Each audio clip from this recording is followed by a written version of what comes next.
आइए इसी जमाने में चलते हैं। शायर इंकलाब जोश मलियाबादी कहते हैं, मौला अब्बास की फजीलत को सुनिएगा। शायर इंकलाब जोश मलियाबादी कहते हैं कि आज तक उसकी बुलंदी को कोई छू न सका, आज तक उसकी बुलंदी को कोई छू न सका। क्या बताएगा कोई कितना बड़ा है अब्बास। सुनिएगा, मौला अब्बास का परचम उठाते सुनिएगा कि आज तक उसकी बुलंदी को कोई छू न सका। क्या बताएगा कोई कितना बड़ा है अब्बास कि दूध माओ ने वफाओं का पिलाया है जिन्हें, उनके हाथों में अलम करके खड़ा है अब्बास। बहुत अच्छा। उनके हाथों पे अलम करके खड़ा है अब्बास। दिल भरे उन्हें बनी दिल भरे ज़हरा होगा। सुनेगा मौला अब्बास की फजीलत कि दिल भरे उन्हें बनी दिल भरे ज़हरा होगा। एक अब्बास भी दो माओ का बेटा होगा। एक अब्बास ही तो माओ का बेटा होगा। वही बाबा की कलाई वही हमला होगा। देखने वालों ने सिर्फीन में देखा होगा। वही बाबा की कलाई वही हमला होगा। देखने वालों ने सिर्फीन में देखा होगा। देखने वालों ने सिर्फीन में देखा होगा।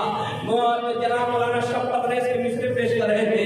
शब तबरेज़ जबला की सरजमीन से हमने भारत से आवाज दे रहे हैं कि बीबी ज़हरा के मुसद्दस के चल रहे हैं। मैं इसका दे रहा हूँ कि बीबी ज़हरा के हवाले से शब तबरेज़ कहते हैं कि ज़िक्र शब्बीर के कुरान की आयत ज़ैनब लबे मासूम की मासूम तिलावत ज़ैनब ऐ नमाज़े शहे अबरार की नियत ज़ैनब अपने आगोश में अब्बास को पाला तूने बात शबीरी माला को संभाला तूने याद आता है मुझे वो तेरा खुतबा ज़ैनब पर्दाए लहजाए हैदर में वो लहजा ज़ैनब। क्या कहने एक सन्नाटा की जिस पर तेरा कब्जा ज़ैनब। भाई सुनिएगा, एक कब्जा की जिस पर तेरा कब्जा ज़ैनब। जुल्म में खौफ का एहसास अभी बाकी है। ऐसा लगता है कि अब्बास अभी बाकी है। बहुत अच्छा। दुश्मन हज़रत शब्बीर कहाँ जिंदा है, हम अगर तेरे तसव्वुफ में अज़ा जिंदा है। क्या कहने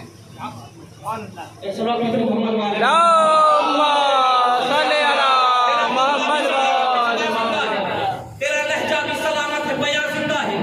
दुश्मन हज़रत शब्बीर कहाँ जिंदा है, हम अगर तेरे तसव्वुफ में अज़ा जिंदा है। सारी दुनिया में अपनी हद का सफर जारी है, इसका मतलब सिर्फ असर बाकी है।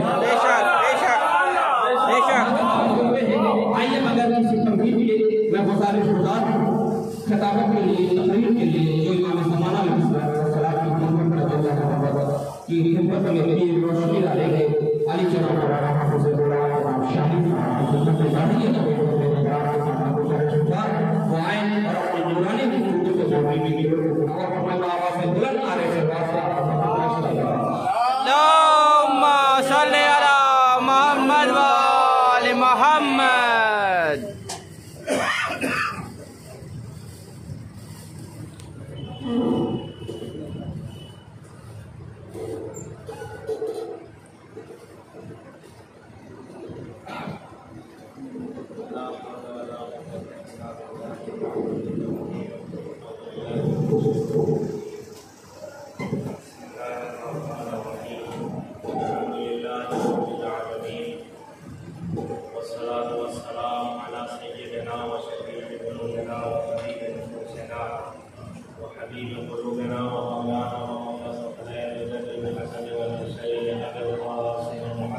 अल्लाहुम्मा सल्ली अला मुहम्मद व आले मुहम्मद।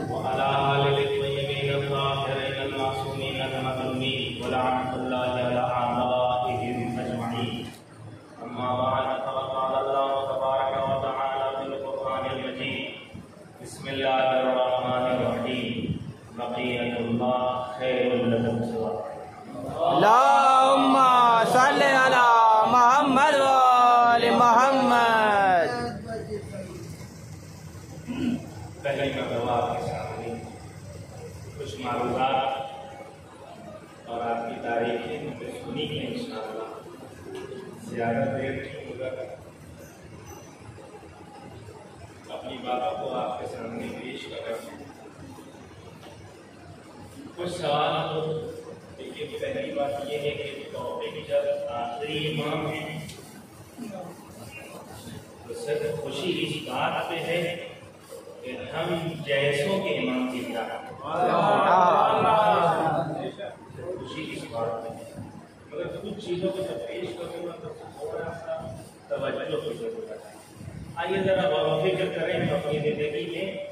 माशाअल्लाह इस साल मैं गौर-व-फिक्र भी कर रहा था और महदवियत के सब्जेक्ट पे काफ़ी सिलेबस को पढ़ने के बाद इस नतीजे पे पहुँचा हूँ उसको बहुत कम टाइम में कुछ झलकियों को आपके सामने पेश करना है।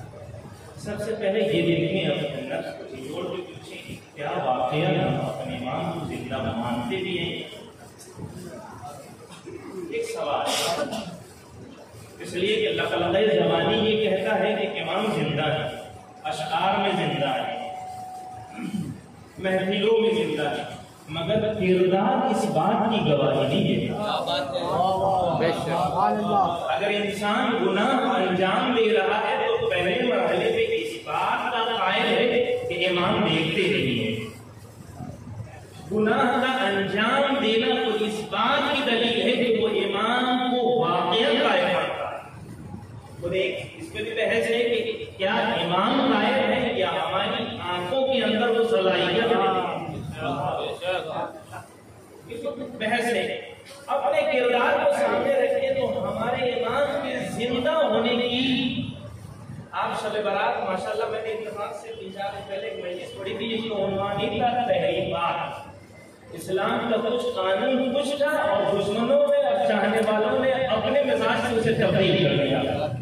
उन्हीं में से एक शब मेराज है, उन्हीं में से एक शब बारात है, उन्हीं में से गदीर को बुला ही दिया गया, उन्हीं में से करबला में तहरीक हो गई।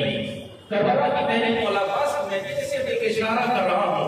हम अपने बच्चों को ये जरूर बताते हैं कि देखो अब्बास का परचम उठाना, हाथों को मजबूत कर लेना, इसलिए कि अब्बास के परचम को उठाना है। नियत भी करते हैं, मन्नतें भी मांगते हैं और हर साल माशाल्लाह अपने बच्चों के जरिए अलग उठवाते भी हैं। मगर सिर्फ अलग उठाने के लिए बच्चों को तैयार न करो, पहले अब्बास की वफादारी भी सुधारो।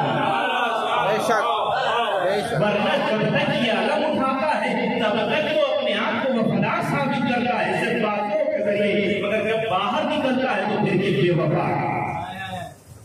ये डबल पॉलिसी हमारे यहाँ नहीं है, दूसरों के यहाँ है, जिसे मुनाफिक कहा जाता है। हमारे यहाँ नहीं, अगर जो है तो एक। इसलिए करबला की तहरीक हो गई। करबला सिर्फ रोने का नाम नहीं है, करबला आंसुओं के जरिए जालिमों को उखाड़ने का जरिया है।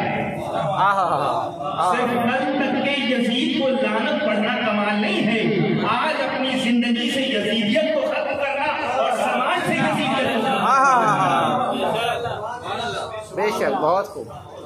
इसका नतीजा आप देखिए, हालात आपके सामने हैं। एक साल में क्या नहीं हो गया।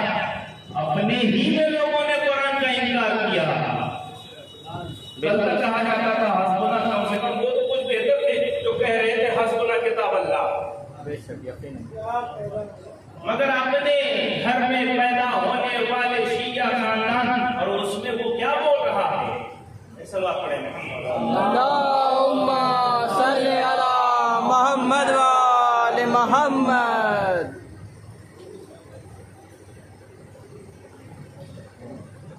अल्लाहुम्मा सल्ली अला मोहम्मद व आले मोहम्मद। इसलिए जितना काम एक लानती ने कुरान का इनकार किया, 26 आयतों का बाद में पूरा। और ये याद रखिएगा कि कुरान का इनकार सिर्फ यजीदी लोग करते हैं। मगर इसके मुकाबले में होना क्या चाहिए था? इसके मुकाबले में हम पढ़े लिखे हैं ना, इसके मुकाबले में सिर्फ अशआर से जवाब नहीं देना था, बल्कि खुद पहली फुर्सत में उन 26 आयतों का हम पर पढ़ना बाकी था कि आखिर उसमें है क्या। और सिर्फ 26 आयतें नहीं, पूरा कुरान कब तक सिर्फ रमजान में इसलिए पढ़ेंगे कि मुर्दे को सवाब मिल जाए, कभी अपनी फिक्र बेशक। कभी अपनी फिक्र को परवान चढ़ाने के लिए ये इमाम ज़माना का जो टॉपिक है, इसमें खास इंसान और फिक्र करेंगे। हम अपने इमाम को जिंदा कितना मानते हैं, कोई खास गुजारिश, ये हम अपने इमाम को कितना जिंदा मानते हैं। सिर्फ शब बारात मैंने उसे जिक्र किया था, तहरीकात में शब मेराज पहली बात हमारे यहाँ नहीं है। हयातुल कुलूब की वो रिवायत मुझे अच्छे से याद है कि रसूल को सिर्फ एक मरतबा मेराज नहीं, रसूल को कम से कम 70 मरतबा। और इसको लॉजिक के एतबार से समझ लीजिए, जो जिस वादी का है वो जब चाहे तो आपकी मुलाकात की, तो वो तो हमें किताबों में 70 मरतबा बताया जा रहा है। ये तो उन्हीं का कमाल है, जहाँ बैठ गए वो वहाँ मेराज की मंजिल बना दे, वहाँ करबला बना दे, वहाँ जन्नत बना दे। ये उनका कमाल है, ये उनका कमाल है। मगर 27 रजब सिर्फ शब मेराज नहीं है, ये तहरीर हुई है, वो है बेइज्जत, ईद बेइज्जत है, रसूल की रिसालत का ऐलान का दिन है। मगर हम शब मेराज में भूल गए। सिर्फ लफ्जों का भाई शब बारात, आप देखिए माशाल्लाह हम भी बिहारी के रहने वाले हैं, तो शब बारात में सिर्फ मुर्दों पे फोकस होता है, इमाम जो जिंदा है उस पर कहाँ फोकस आएगी। देखिए अरफा माशाल्लाह 9 ज़ुल्हिज्जा का मशहूर है, हम तो 13 को मनाते हैं अगर। देखिए हम कहाँ सिर्फ ये नहीं, ये रसूल किताब अल्लाह जो कहा गया था, ये पूरी पहली है, इस प्लान के तहत कहा गया। क्या क्या स्टेप उठाए गए, सिर्फ कहा नहीं गया। जब स्लोगन दिया गया तो इसके लिए रुकावट के लिए 3 बड़े काम किए गए, उसमें से सिर्फ 3 ही से अर्ज कर रहा हूँ। उसमें पहला काम यह है कि हदीसों के लिखने में रुकावट लगा दी गई, इसलिए कि लोग जब हदीसें बयान करेंगे तो अली खुद ब खुद आ जाएंगे। इमाम को हम पहले जिंदा महसूस करें, उसके लिए सबसे पहला काम यह है कि हम इमाम के दरबार में खुद पहुंचे, समझने के लिए। आइए जरा अपने बच्चों को, जो स्कूल जाते हैं बच्चे, उनका एक बैच लगा रहता है, उस पर बाप का नाम लिखा है। कब हमने अपने रूहानी बाप, हमारी जान जिसके हवाले कब इमाम को हम कहीं पेश कर रहे हैं, उस लायक भी अपने इमाम को बाप और बात नहीं समझते। हमारे इमाम को जिंदा महसूस करना, खुद पहले महसूस किया जाए, तब कहीं जिंदगी मिले।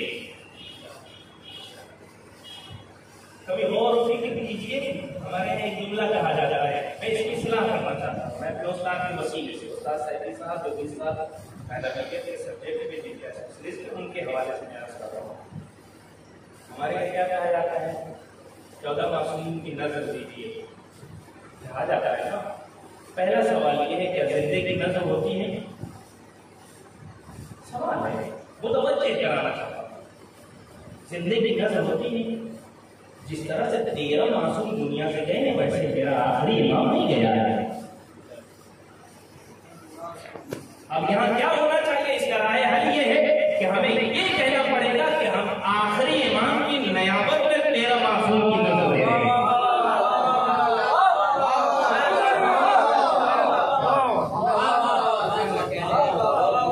यानी जब हमारे बार हमारे आमाल किरदार में जब इमाम को महसूस कराया जा रहा है, ये मुद्दा है, हालांकि जिंदा है। आइए आज महफिल है ना मौला अब्बास की, पूरी महफिल और मजलिस का एक खुलासा है, बस कहलाऊंगा नहीं, लेकिन बहुत कम है।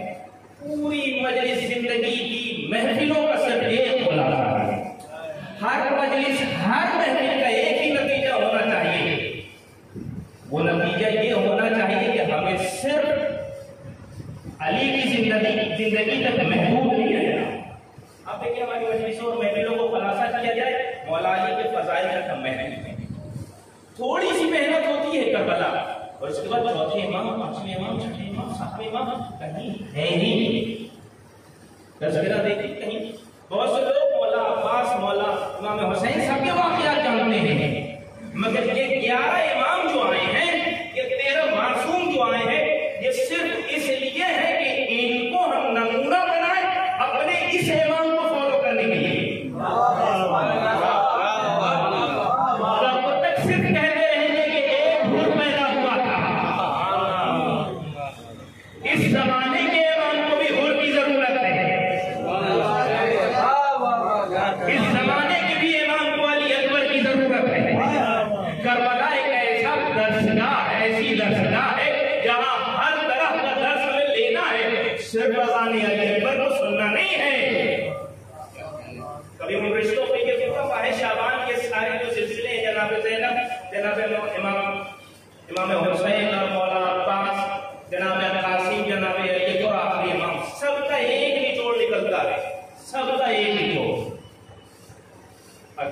सही से इमाम वक्त की पहचान हो जाए तो ये पहचान का कमाल है कि शख्स को अली अकबर बना दे। और संगीन भी गुफ्तगू कर रहा हूँ और भरोसे के साथ कर रहा हूँ। अली अकबर बने हैं इमाम वक्त की बुनियाद पर। तो चल रहे हैं मौला अब्बास की शुजाअत अब तक दुनिया ने जो सुनी थी वो सुनी थी, मगर अब्बास की शुजाअत का मफहूम ही बदल गया। करबला में तलवार उठाने वाले को अब्बास नहीं कहते हैं, इमाम के इशारे पर अमल करने वाले को। बेशक अब समझ में आया। अगर मुजतहिद के फतवे पर हम कहें हमें ये समझ में नहीं आ रहा है तो कम से कम अब्बास से इतना तो सीखना चाहिए था कि दो इमाम वक्त कह दे या दो नायब इमाम कह दे, सर झुका के सुन लेना चाहिए। ये चुनचरा ये क्यों है? इसलिए कि अब्बास की वो शुजाअत की जो फजीलत है वो हमें दस्तयाब है। अगर सही से इमाम वक्त मिल जाए, वो 9 लाख का लश्कर 10 लाख वो सारे एक तरफ। कभी इंसान और फिक्र करे थे इनकी सारी खुसूसियत कहीं और की और उसे डिवाइड करके कहीं और पहुंचा दिया। आज अगर हम अपने इमाम वक्त को सही से पहचान ले, बहुत से काम हम कर सकते हैं। हर जमाने में महफिलें मजलिसें जो होती हैं ये बहुत मुश्किल से सन 61 डिग्री तक करबला। हमें हर इमाम को इसलिए सुनना है कि अपने इमाम वक्त को धोखा न दे सके। हर इमाम को इसलिए पढ़ना है कि अपने इमाम वक्त। मुश्किल तो ये है कि जिस जमाने में इमाम वक्त जिंदा रहता है उस वक्त चाहने वाले नहीं होंगे। आइए मौला कायनात की जिंदगी देखिए। कुछ लोगों ने रवायत लिखा, जो रवायत 11 लोग हैं, बहुत ज्यादा तादाद नहीं है, मगर अली के चाहने वाले कितने लोग। करबला में इमाम हुसैन के चाहने वाले कितने लोग। करबला के बाद तारीख ने लिखा कि 7वें इमाम के जमाने में शिया हज़रात 1 लाख की तादाद है। 1 लाख की तादाद। अब दूसरी तरफ अलमिया ये है कि इमाम 14 साल जेल में है मगर शियों पे कोई फर्क नहीं पड़ रहा। ऐसे ही इस वक्त का भी इमाम को शिकवा लग रहा है, उसकी भी कोई शिकायत है, उसकी भी कोई ख्वाहिश है, मगर हम अपनी ही इतनी मन्नतें सुना देते हैं, इतनी दुआएं सुना देते हैं कि इमाम की हाजतें, इमाम की ख्वाहिशें, इमाम की क्या आज की जरूरत है वो जानते भी नहीं। हर इमाम मोजेज़े से एक ये भी कॉन्सेप्ट है, बहुत मुश्किल सारे सवालात हैं, शुबहात है उसका। इमाम मोजेज़े से जंग नहीं करेंगे, वो मोजेज़े से, अगर मोजेज़े से जंग होना इमाम का खासा होगा तो ये हक रसूल खुदा को मिलना चाहिए था। वो एक ही मोजेज़े में सारे काफिरों को पहले ही खत्म कर देते थे। क्या कहने हैं, क्या कहने हैं। इसका मतलब जंग, इसीलिए इमाम हुसैन का सबसे बड़ा जो कमाल है, लोगों को तैयार किया है। जंग हौसलों से जीती जाती है, तलवार से नहीं। ये तो करबला ने साबित किया। आखिरी इमाम को भी अब सुनिए, इमाम का ज़हूर मुतवक्किल किसी पे है। हम लोग कहते हैं 313 जब तक होंगे नहीं और अभी तक हुए नहीं। 313 होंगे मगर पिछले दौर के नहीं, इस जमाने के 313 चाहिए। वो भी यमनी जो शख्स कयाम करेगा उस रिवायत के तहत एक कॉन्सेप्ट मिलता है। वो क्या है? ये 313 आम लोग नहीं होंगे, ये वो होंगे कि एक एक के पीछे पूरी उम्मत होगी। ऐसे 313 लोगों की अगर आज का हम खुलासा करें तो ऊंची गिने चुने 10, 15, 20 लोग नजर आ रहे हैं, उससे ज्यादा नहीं। लबनान से ले लीजिए हिजबुल्लाह यानी हसन नसरुल्लाह को, इराक की क़यादत में आयतुल्लाह सिस्तानी को ले लीजिए, ईरान की क़यादत में आप आयतुल्लाह ख़ामनेई को ले लीजिए, कहीं और शेख अब्बासी को ले लीजिए। इस तरह के ऐसे लोग जिनके पीछे उम्मतें हैं, कौमें हैं। रवायत कहती है कि 50 औरतें होंगी। वो औरतें कैसी होंगी? उसमें से एक की मिसाल बहुत करीब से समझाने के लिए, जब भी तालीम और एजुकेशन की बात आती है तो बताइए एक लेडीज का नाम आता है, जानते हैं? मदर, एक नाम है ना।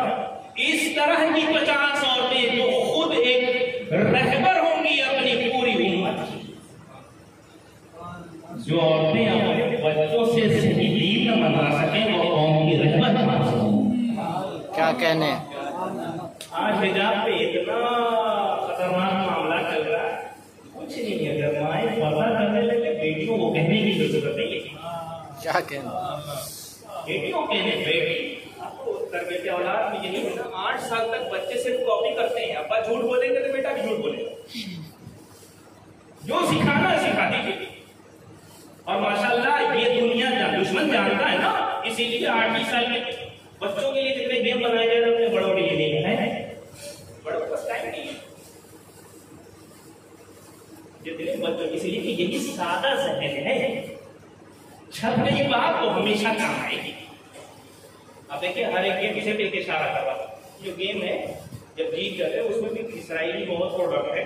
जैसे जीत जाते हैं एक लड़की आती है, उसको वेलकम कहती है, मुबारकबादी, इसका जहन तैयार होता है।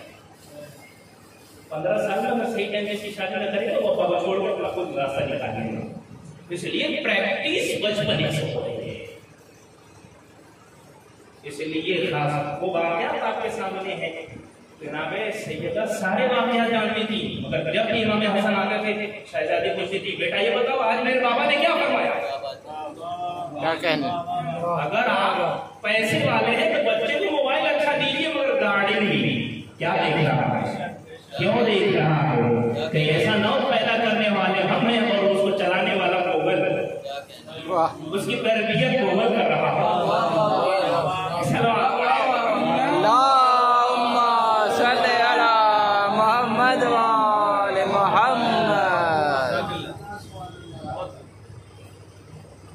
इमाम का ज़ुहूर ही 313 में बहुत समय हुआ, 313 वैसे लोग जाए याद रहे ये 313 जो होंगे। अब एक ही अलामत ज़ुहूर में वो हतमी 5 हैं और आप उसमें 14-17 में जब देखेंगे तो आखिर में 387 इसी के आसपास अलाय में लिखे गए। तो सबसे चीन से अंगारे निकलेगी, ये होगा हतमी 5 हैं। मगर हतमी कब होंगे, ऐसा नहीं कि वो जिस दिन होंगे उसके बाद इमाम ज़ुहूर करेंगे, नहीं। रवायतें ये कहती हैं कि माह मुबारक या रमजान में ये 313 अफराद इमाम के पास मकाम ज़ीतवा खाने काबा के पास समझ गए हैं। 313 अफराद। फिर इमाम उनके साथ सारी गुफ्तगू करेंगे। क्या प्लानिंग, आप देखिए इमाम मोजरे से जंग तो होने वाली नहीं है, 7 महीना मुसलसल जंग है, मुसलसल सिर्फ कौन बनेगा। चलिए देखिए जब जंग में हम उतरे हैं तो इधर भी मारे जाएंगे उधर भी मारे जाएंगे, बहुत बड़ी जंग होगी। माह मुबारक का रमजान में ये लोग जमा होंगे और मुहर्रम के महीने में इमाम का ज़ुहूर जब होगा तो 313 इमाम के खास है। जैसे ही इमाम ऐलान करेंगे 10,000 जवान या 12,000 जवान, रवायत कहती है कि 10 या 12,000 जवान इमाम के हाथों पे बयां करेंगे। जवान यहाँ पे बड़े परेशान होंगे, तो वो तो हर रास्ता हर मुश्किल का हल उनके पास है। वो जो बूढ़े ने कहा था सब जवान जंगल में जाएंगे तो बूढ़े क्यों जाएंगे, इशारा कर रहा हूँ। कहा वो हौज़े कौसर से जैसे ही डुबकी लगाएंगे बुढ़ापा रह जाएगा, जवानी साथ साथ रहेगी। और ये याद रखिएगा, ये सिर का ढल जाना, जिस्म का ढल जाना, इससे बुढ़ापा नहीं आता। फिक्र में बुढ़ापा ना आए। क्या कहने, वाह वाह बहुत अच्छी बात। अगर फिक्र सालिम हो तो अली असगर छोटे होने के बावजूद भी बड़े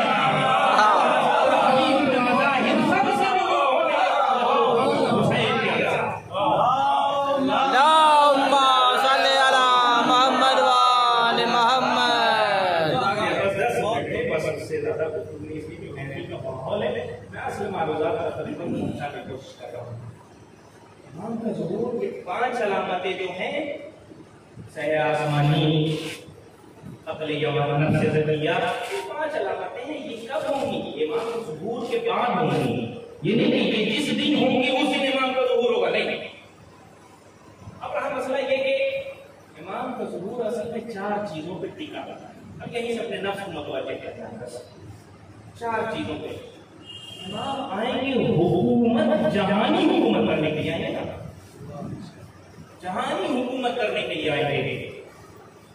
ये पूरी हुकूमत 4 चीजों पे खुद इमाम वक्त का होना जरूरी है। एक है अल्लाह के फजल करम से हमारे नजदीक हमारे अकीदे के मुताबिक इमाम मौजूद हैं। ये क्लियर है? यहीं पे बरमूदा ट्रायंगल वगैरह मैं इसलिए छेड़ रहा हूँ, उसी चीजों की आते रहने का सवाल आए तो जरूर हमसे पूछ लीजिएगा, और अगर मैं जवाब नहीं दे सकता तो मैं भी तकलीफ करने वाला हूँ, ऊपर वाला को पूछ लूंगा। आपका दिन बर्बाद नहीं करूंगा। सलवार पड़े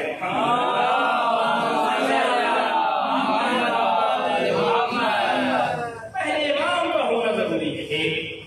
दूसरी ये कि जब जवानी हुकूमत होगी तो कोई ना कोई दस्तूर हो, कानून की किताब हो, कुछ तो हो जिसकी बुनियाद पर इमाम हुकूमत करेंगे। तो इसके लिए कुछ करना नहीं है।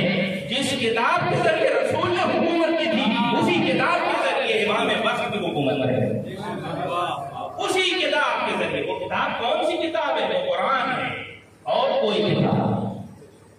दो मरहले अल्लाह के फजल करम से अभी तय हो चुके हैं, मौजूद है। तीसरा मरहला ये है कि हर इमाम ये कह रहा था जब नासिर मददगार तैयार हो जाएंगे, ये मुमकिन ही नहीं कि हसन सुलह कर लें। अब वही अगर मुखलिस 72 मिल गए तो हुसैन जंग के लिए चले गए। ये अहम शर्त है नासिरो मददगार का तैयार होना। अब हम अपने आप को तैयार करें। कब इमाम वक्त के लिए आमादा होंगे? कब हम चाहते हैं कि अपने इमाम को बुलाएं? अब यहाँ हमारी जिम्मेदारी है। हमारे उस्ताद बड़ी अजीब बात कहते हैं क्यों कभी जिम्मेदारी की बात नहीं होती है? उसकी असल वजह यह है कि सबसे पहला सवाल ये होगा, हुजूर आप कब तैयार होंगे? तो इस सवाल का जवाब ही न दिया जाए, इसलिए इस पे गुफ्तगू नहीं होती। इस पे गुफ्तगू नहीं होती। हाँ, मैं सिर्फ इशारा कर रहा हूँ। मैं खुद कह सकता हूँ 14 या 15 साल से मैं खुद शायर है। मैं गुलबर्गा के जमाने में शायर था। उस फील्ड को धीरे धीरे लोहे के यहाँ तक महदूद रखा हूँ। ताकि तौफीक मिल गई। वो तौफीक जो लोग शेर कहते हैं तौफीक है, वो भी है।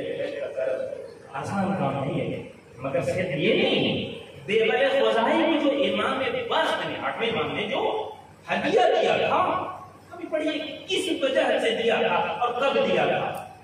उलमा ने कहा है कि सबसे बेहतरीन कसीदा जब इमाम को सुनाया कौन सा? उन्वान उसका है मदारिस आयात। इस उन्वान से जब अशार सुनाए हैं तो आखिर उसमें था क्या? उसमें यह था कि हुकूमत वक्त के खिलाफ हर तरह का शेर मौजूद था। अगर ऐसी शायरी, और यहाँ पे मैं इसे कोट करना चाहता हूँ, शायद अल्लाह ने वो फन दिया है। मैं आधे घंटे की तकरीर करके पता नहीं एक बार समझा पाऊँ या नहीं। शायर अपनी अच्छी धुन से और अच्छे मिसरे से लोगों के जहनों पे भी हावी हो सकता है, लोगों के दिलों पे भी हावी। इसीलिए देखिएगा कि कहीं कभी कौमी तराना वो नस्ल में नहीं होता। क्या कहने। और जंग के मैदान में जंगजू को तैयार करने के लिए मजलिसें नहीं होती हैं, वो अशआर होते हैं जो अंदर से जोश लेते हैं। अगर शोरा अपनी जिम्मेदारी को निभाने लगे तो हमारी कौम में आने वाले जो भी लड़के होंगे, जो आने वाली नस्लें होंगी, वो यजीद वक्त को भी पहचानेंगी और यजीद वक्त से डरेंगे नहीं। इसलिए कि मौत तो आनी है, चाहे इस हालत में आए चाहे उस हालत में, मौत आनी है। ये 4 शर्तों में 3 शर्त हमने जिक्र की। छोटी शर्तें जो अहम है, सिर्फ ये दावा नहीं करेंगे अज्जिल लेवली ये कल फरज, अज्जिल लेवली ये कल फरज, ये कैप्सूल है। जब कहीं जुल्म होता है, इमाम का ज़ुहूर हो जाता है, तुम्हें कुछ करना चाहिए। दूसरों का ये शैतान वाला काम है। जब शैतान को पकड़ेगा तो इब्राहिम का इशारा तो इशारा करेगा, सब कहेंगे इसी ने बहकाया है। वो कहेगा नहीं, हमने तो सिर्फ इशारा किया था, ये लोग दौड़ के आए थे, ये लोग दौड़ के आए थे, हमने सिर्फ इशारा किया था। ये कब तक? इसके लिए मैं उस रमजान की दुआ जो आने वाली है उसके एक दो फिक्र की थोड़ी सी तशरीह करूंगा। जो हम दुआ पढ़ते हैं, अल्लाह कुल्ल फकीर, अल्लाह मशकुल लगा, बताइए हमारे लिए हर रोज 30 रमजान तक बैठ के कहते रहे परवरदिगार जितने भूखे हैं उनको खाना खिला दे, जितने नंगे हैं उनको कपड़ा दे दे, जितने मरीज हैं उनको शफायाबी दे दे। ये क्या कहने से कुछ होगा? क्या कहने? कहने से कुछ होगा नहीं। सबसे पहला सवाल ये होगा कि जब तुम ये दुआ मांग रहे हो तो ये बताओ आज तक कितने नंगों को कपड़ा दिया है, कितने भूखों को खाना खिलाया है? बेशक बेशक। उसी तरह जब आज दिल्ली वाली ये कल फर्ज की बात कर रहे हो तो वो माहौल आमादा करो। इसलिए कि इमाम के गायब होने की एक वजह ये है कि इमाम को कत्ल कर दिया जाता, इसलिए इमाम गायब है। आप 11 इमाम की जिंदगी देखी, बहुत सख्त है, बहुत सख्त है। इमाम ने चुनिंदा तो 4 लोगों से कहा था ये मेरा बेटा है, इसलिए कि वो फिरौन की तरह, फिरौन की हुकूमत जो चाह रही थी, पता चल गया था कि मूसा आएंगे हुकूमत को बर्बाद कर देंगे, वही हाल किया जा रहा था। चौथी शर्त जो अहम शर्त है वो ये है कि सिर्फ नासिर न रहे, सोते हुए में भी कह दिया जाए कि इमाम के लिए ये काम करो, फिर तैयार, हमेशा तैयार भी रहो। ये ना हो कि अब मैं यहाँ पे जिक्र नहीं करूंगा, आप नुसरत बुखारी का वो वाक्य बहुत ज्यादा मर्द साबुनी का नाम सुनते ही होंगे, अगर सुनना हो क्या वो इमाम ने बुलाया था, वो भी पूरी एक अबदाल एक मफहूम है कि इमाम के जमाने में 30 अफराद हर जमाने में ऐसे होते हैं जो लोगों की मदद करते हैं। खुद इमाम की तरफ से 30 लोगों को हो सकता है, आप में से कोई बहुत मोमिन कोई भी पब्लिक से हो सकता है। वो लोग आए कि हाँ इमाम से मिलना चाहते हो, हाँ हाँ चलो, लेके गए। आधे रास्ते में उसे याद आया बारिश होने लगी, कहा मैं छत पे वो साबुन रख के आया था, मुझे टेंशन नहीं है कि वो साबुन खराब ना हो जाए, वो साबुन खराब ना हो जाए। फिर वो साबुन की तरफ आया, फिर उसे महसूस हुआ ये लोग जो थे ये बहुत अजीब-ओ-गरीब हैं, इनसे हम रास्ता करें, पैर पकड़ा और ठीक है लेके चलो इमाम, अगर ठुकरा भी देंगे कोई बात नहीं, वहां पहुंचा। इमाम ने यही कहा था जाओ, जब तुम मेरे लिए एक साबुन को कुर्बान नहीं कर सकते तो मेरी बातों को लबैक क्या करो। 4 चीजें जिस दिन हो जाएंगी, किसी के लिए ज़रूर हो या ना हो, हमारे लिए हो जाएगा। वाह वाह वाह। हमारे लिए हमारा इमाम मौजूद होगा, और यही माहौल तैयार करना है, ये अदालत से भरा हुआ माहौल। जिस दिन अब हमारी जिंदगी है कि हम इसे अंजाम दें, ये याद रहे कि सिर्फ इनकी जरूरत नहीं है इमाम को, बावर्ची की भी जरूरत है, डॉक्टर की भी जरूरत है, मकान बनाने वाले की भी जरूरत है। इसलिए सोच लीजिए अगर 70,000 लश्कर होगा इमाम का, खाने का इंतजाम हो, जख्मी होंगे जंग में, उनका इलाज कौन करेगा?